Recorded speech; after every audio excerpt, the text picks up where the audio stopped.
lucky enough to receive a plant off of my wish list here in the last few days. This is a Philodendron Gloriosum. He's been sitting here in sphagnum moss for a couple days so I could get a more appropriately sized pot. Philodendron Gloriosum are a little bit different, and I just wanted to show you all that and show you how I'm gonna pot it.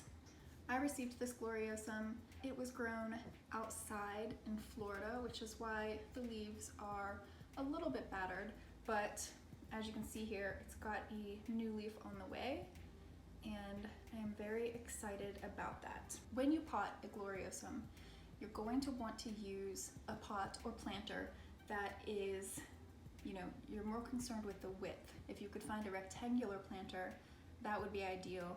I couldn't come up with a rectangular planter on short notice like that, but I did get this. I've got a much larger one, but I'm feeling like that is too large, and I would probably have to use all of my potting medium. So I'm gonna put the Gloriosum in this terracotta pot. The first thing I do is put something in the bottom so that my potting medium doesn't fall right through the hole. I don't typically have any coffee filters, so I'll just use a single layer little piece of paper towel. Here is my Gloriosum.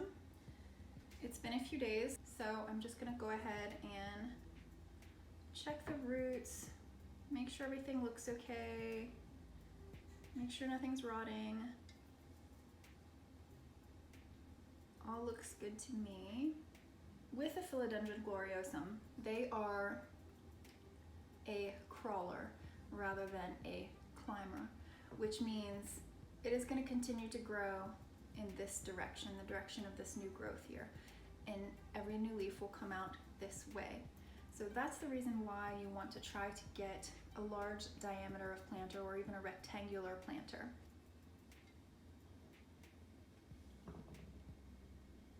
Sit right there. Got my little piece of paper towel down here covering up the hole. Let me go ahead and move this saucer. I mix this potting medium myself. It is a mixture of charcoal, worm castings, orchid bark, pumice, and cocoa coir. I knew there was something else. So I'm just gonna start by putting a little bit of that into my pot here.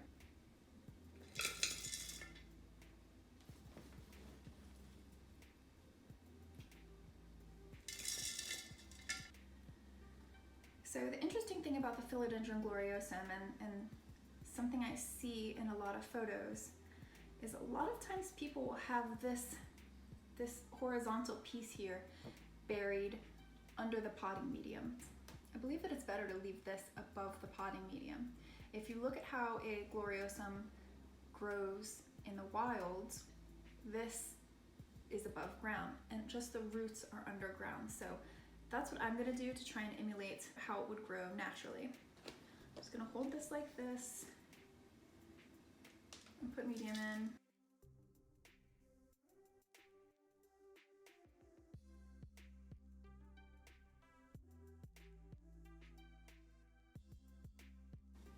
The most important thing that you wanna do is plant your Gloriosum all the way over to the side of the pot, leaving it plenty of space over here on the end to continue to crawl.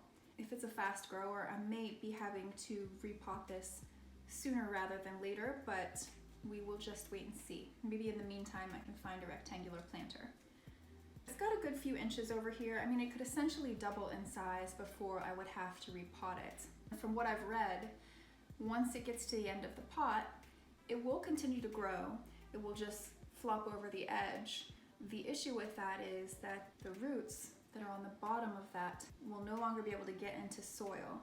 And I have heard that you'll get small leaves then. So for that reason, you want to have your entire Gloriosum contained in the pot for the roots to be able to get into your medium and get the nutrients that it needs to form those really huge leaves that we all love.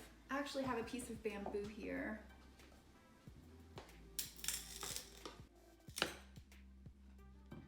Because you're not burying it fully, it can be a little bit floppy. I don't want it to flop over when I move it and disturb that root system.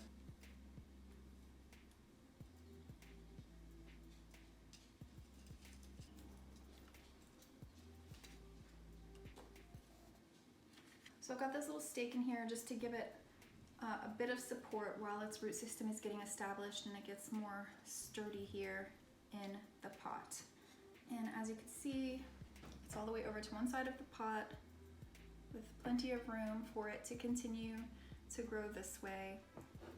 I've left this part of the plant where the new growth comes from out of the soil. I did not completely bury it.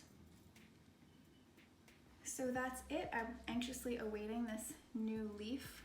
I'm interested to see how they develop and how long they take, you know, from the time you've got a growth like this until the time you get an actual leaf. But I'm looking forward to getting a mature leaf that hasn't had some rain damage or wind damage. Thank you for watching.